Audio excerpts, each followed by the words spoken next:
We are standing in Building 3 of the Regional History Museum in the exhibition of the flows, hidden wonders of Craters of the Moon National Monument and Preserve. This exhibit was created from the photographs and poems of photographer Roger Bowe and writer Will Peterson. The Regional History Museum is in Forest Service Park in Ketchum, Idaho, and is part of the community library Jean Roger Lane Center for Regional History. My name is Mary Tyson. I am the director of the Center for Regional History. Hi, I'm Nicole Potter, Regional History Museum Librarian, and I'm the primary staff here at the Regional History Museum in Forest Service Park in Ketchum. And I welcome you to visit us between Wednesday and Saturday. We're open from 1 to 5. And take a look at the flows for yourself or any of our other exhibitions. Hope to see you soon. Our special guest and exhibition guide today is Tom Blanchard. Tom is a historian, storyteller, and is well known for his expertise in mining history. He is a close friend of Roger Bowe and Will Peterson. Tom wrote the foreword to the accompanying book that goes with the exhibition. He was instrumental in bringing together this art perspective to powerfully pull us into the geologic magic that is Craters of the Moon. Tom has walked and spent time in the Great Rift as much as Roger and Will. To start us off, I'm going to read a quote from Roger. The flows, Craters of the Moon National Monument and Preserve, has an important story to tell, a story that most people, even some who live in the neighborhood, have not heard. Many of them don't know what's there, a unique wilderness full of mystery and wonder, a special creation of black lava born in the depths of the earth. Plants that live there have uniquely adapted to thrive in this harsh and unforgiving environment. Many of the true wonders of craters are hidden in plain view, only uncovered by examining more closely, visiting again and again at different seasons, and getting off the loop road and into the wilderness. We invite you to explore and to enjoy this truly marvelous part of Idaho. And now we'll hear from Tom Blanchard, our guide today. Hi, I'm Tom Blanchard, and I get to be your virtual guide here today, going through the exhibit on the Craters of the Moon and the Great Rift. And to start out, I want to talk a little bit about our artists who developed this in conjunction with the Great Rift Symposium, which occurred in 2005. The symposium itself was designed to bring scientific and historic attention to the rift as it was expanded from about 75,000 acres to over 700,000 acres. And as a result, it drew papers, professional papers from scientists and historians, throughout Idaho and those who had an interest. And in addition, while that was going on, a number of us were meeting in Pocatello, as we did frequently, at Will Peterson's bookstore, The Walrus and the Carpenter. And so I'd drive over to Pocatello and I'd attend a BLM meeting to develop the symposium, and then I'd go down to Will's bookstore, and people like Roger Bowe and Will Peterson would be down there, and we'd be chatting about some of our great experiences in the desert. So, first of all, Roger Bowe started out as a photographer when someone gave him a camera when he's in the military, and he really didn't have any training, but as he played with it, he realized he had a really good eye for it. And over the years, he has expanded his capacity radically because he's just constantly working on improving his technique. He really started out in the Southwest, photographing big canyons of the Southwest, large landscape photographs. But when he got up into the Pocatello area in the Big Rift, and he ran into Will Peterson, who took him first out into the craters, he realized that he was missing an awful lot in terms of the really fine detail that's important to understanding the craters. And Roger has really started to hone his photography down, as we'll see in some of the exhibits here, and capturing some of that fine detail. And now Roger has hiked that area for over 30 years and taken photographs. I know I've been out with him a number of times. He's a difficult person to hike with because he is just constantly stopping to take a photograph. So, you know, a good 3-hour hike will normally take 6 or 7 hours with Roger. Will Peterson has been a poet operating, first of all, he was born in Twin Falls and had wandered around the crater area all of his life and moved to Pocatello where he opened a new bookstore, The Walrus and the Carpenter. And Will's poetry finally accumulated into a volume that he published in about 1990 called The Flows. Now, Will had continued to go out there constantly and writing more poetry. And Will and I did a number of expeditions together. And so when the symposium came up, the idea that we had was that this just shouldn't be science or just history. We need to work the arts somehow into the science symposium. And so from that point of view, I started reading Will's poetry at the beginning of the planning session and bringing Roger's photographs so that the planners started to see really that there were other ways of describing the craters. And that was really the origins of this. And as a result, we got a grant from the Idaho Commission on the Arts to frame, enlarge, really print, enlarge, and frame these photographs and the poetry so that we could do an opening exhibit at the symposium itself, which came off really, really nice. So in the meantime, we kept talking about, well, where can we take it from here? And Will wanted to do a coffee table book. And as a result, we came up with the flows that you see right here that Mary pointed out. And then the idea of making this into a traveling exhibit. And hopefully now it's going to be followed up by an additional collection of essays, stories, reminiscences on the craters to celebrate the 100th anniversary of the craters being nominated as a national monument that occurred under Coolidge in 1924.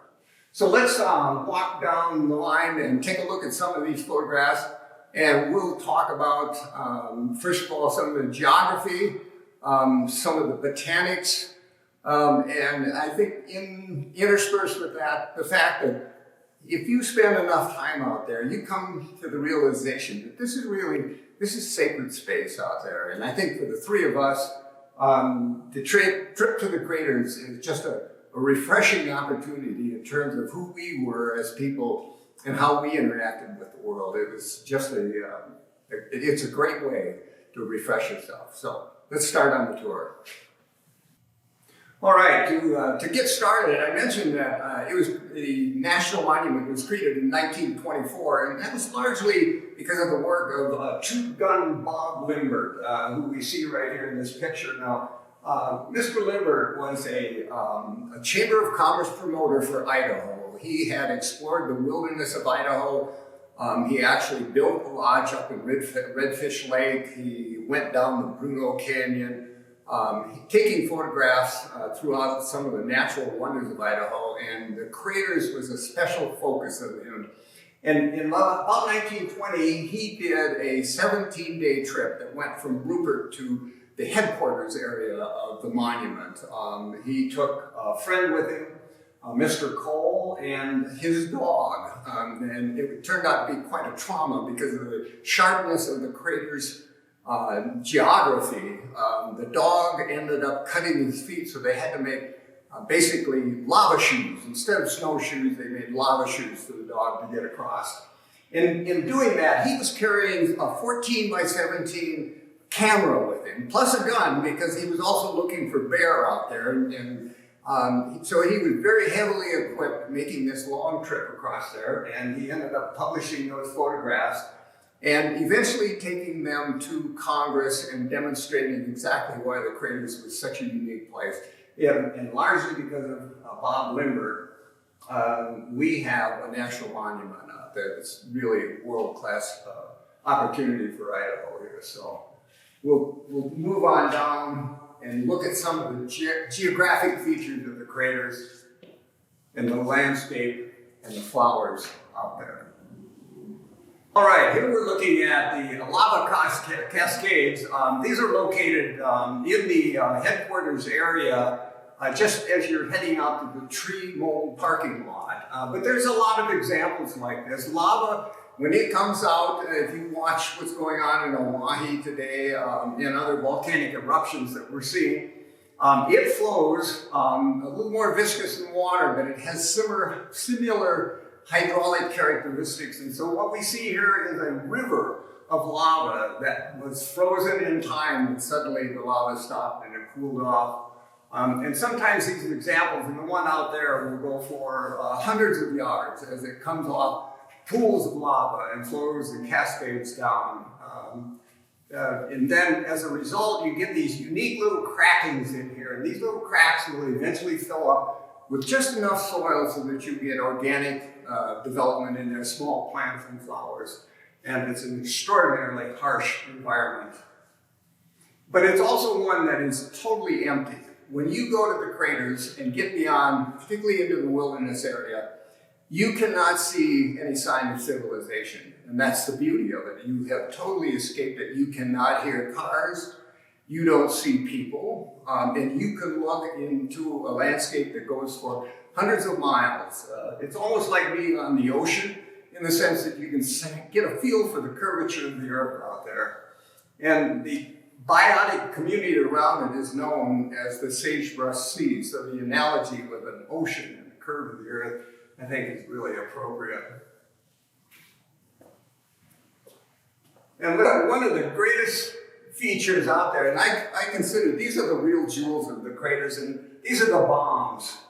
The bombs are created when, as the rift starts throwing out lava, it tends to throw, and some of these sheets of lava that are coming out 200 feet high, 250 feet high, and then they break up in the air, and so you have scattering bits of various different sizes. And some of these, as they come down, they're twirling and twisting in the wind, they're molten, and they're getting reshaped, as you can see with this one right here, and then the colors of the chemicals associated with the lava eruption start coming out. So you have the pinks and the whites and the blues, and then you get the lichen integrated into it right here. And some of these, now this lava bomb right here is about the size of it's a little bigger than a large cantaloupe. Some of them run, huge in terms of 30 inches, 40 inches around. Some of them are very small that you can pick up in your hand. But this particular piece of lava I found this out on a trail as I had walked out there at night. And I tend to walk at night, late into the evening in July, because that's when it's coolest. And as it gets darker and darker, I needed a place to camp. And it was so dark, I couldn't see exactly what I was picking up, but I knew a rock was there, and I picked up the rock and I used it to anchor my rope for my tent. The next morning I get up and I look at the rock and I realize what a beautiful rock this thing is. These things look like Raikou pottery. They have glaze on them, they have irregular shape. They're just truly the jewels out there. And as I went to replace the rock exactly where I had taken it from, I started looking up the trail and I noticed that there was one rock here, and then over here was another rock, and then one here and one here and one here, and they stretched out across the cinder field for almost 200 yards, got to the top of a rise, and then the line of bombs ran off for about 100 feet on either side. It's like an entryway, a trail marking, and an entryway to a very large cinder cone area. And when I started walking down, each one of those really was a rock very similar to this, or a bomb similar to this, that had just really unique features. And you find them in various places along the rift where they're really, they're thick with them. There's one canyon next to Big Cinder Butte that these bombs have fallen on the side slope, and they've all rolled down the hill, so that when you walk up the center of the gully, you're just walking from rock bomb to rock bomb to rock bomb. Just an incredible, beautiful piece of geography that's out there. All right, here we're looking at Roger's picture of a triple twist river pine, and it's on the North Craters area. And if you take a look at it, there is a winding twist here, and a winding twist here, and a winding twist here. And a result of that tree standing in the wind for hundreds of years, and as that wind blew against it, it slowly turned and twisted and grew into this particular shape. And Will has written a poem about that. Now, I want you to take a listen to this one. 100 years this limber pine by North Crater just held on to its branches, its perches for the wind. 100 years bent this way and that to become muscular and to become finally the image of its adversary. Past all resistance now, hand-rubbed by the old woman, if not with love, at least a kind of faithfulness. The thing I love about this and about a whole number of these poems that reflect actually the photographs is that the photographs were taken by Roger independent of Will's poetry, and Will's poetry was written before Roger took the photograph. But when you put the two of them together, what you get is two different pictures of the same thing. In other words, the word picture and the photographic picture. And it's amazing how often those two coincide. And we'll note that as we go along. And so now we'll move here. And again, another geographic form that's pretty extraordinary. You can see this is the Scavland Penstemon right here. But in the meantime, it is encased in the ropey lava.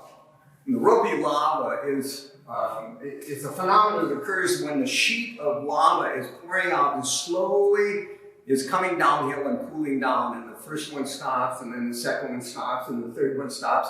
And sometimes you will find these that will go on for 30, 40 feet, which is, and sometimes that lava is very thin, and those ropes are maybe an inch or two thick, and sometimes those ropes are very thick, I mean, as much as a foot to 15 inches thick, one after another. And you can see that the form, this thing is going downhill, so this is the part that stops. These guys then trail out along, and sometimes they will be wide and take up areas of 20, 30 feet across. Beautiful formats like that. Just the unique geography of the lava as it moves out. And then the unique plant life, because here you have a little catch basin for the tiniest amount of soil, and you have the penstemon growing into it. And we're going to shift down here to one of my favorites. And here we have Crotalus viridis, the botanical name of the rattlesnake. And this is taken down in Pillar Butte.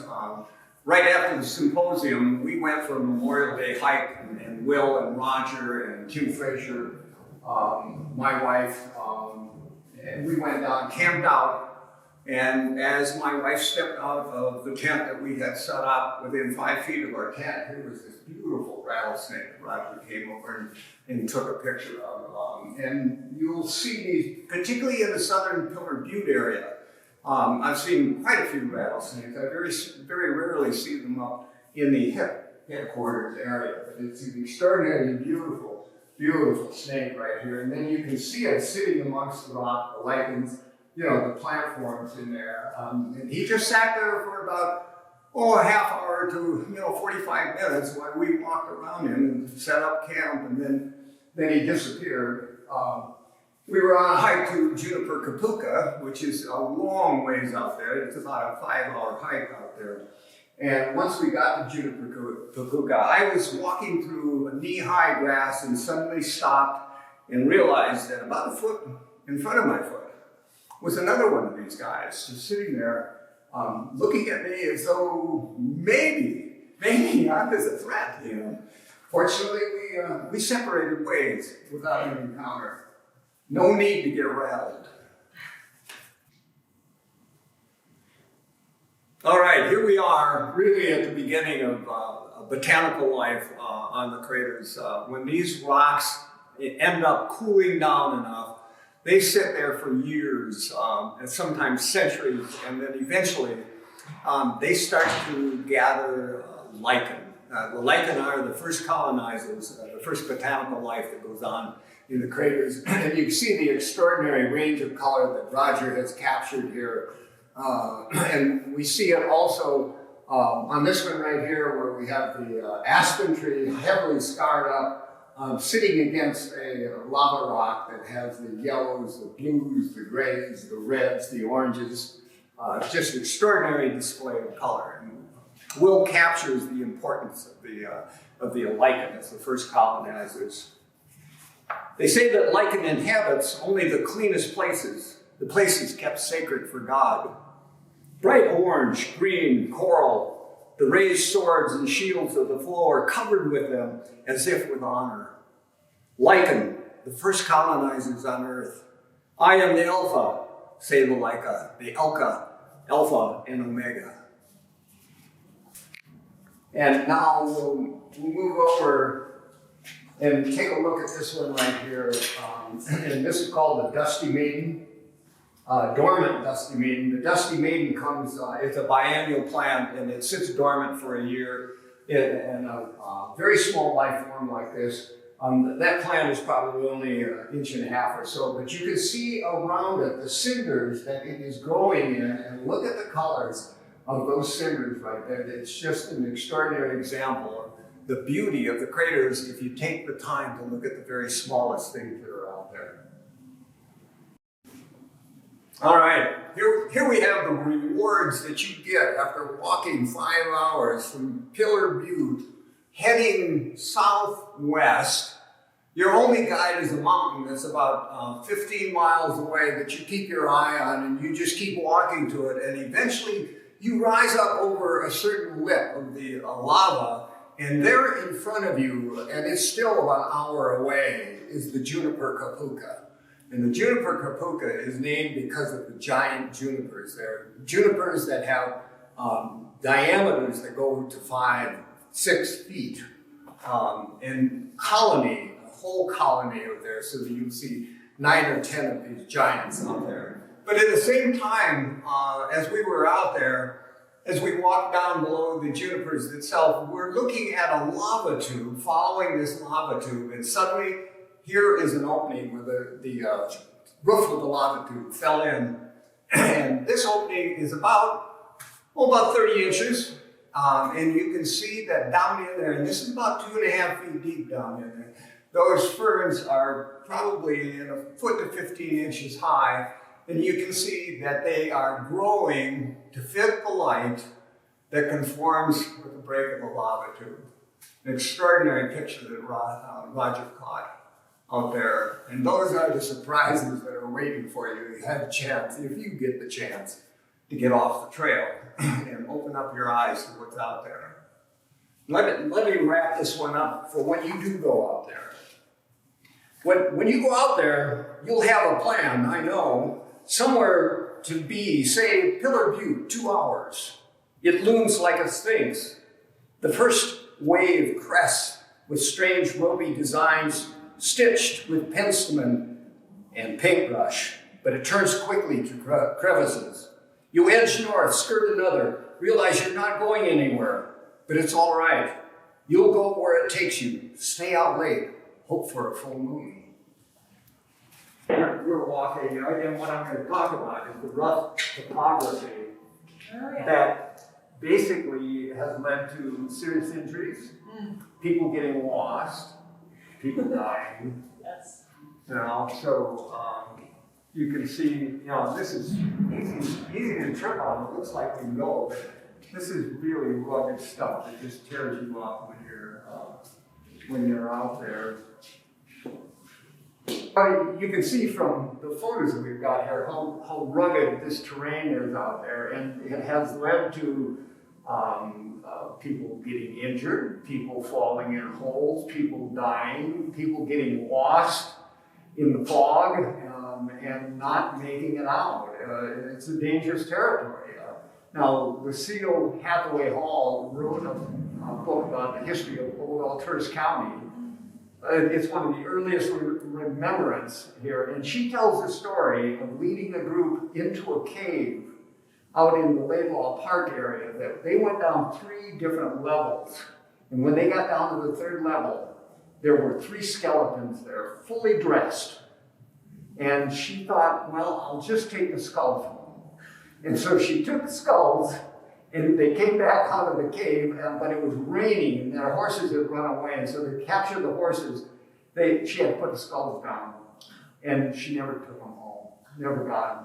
They're still out there. And no one has found that cave. It's one of the great mysteries that's still available for those of you that want to go look.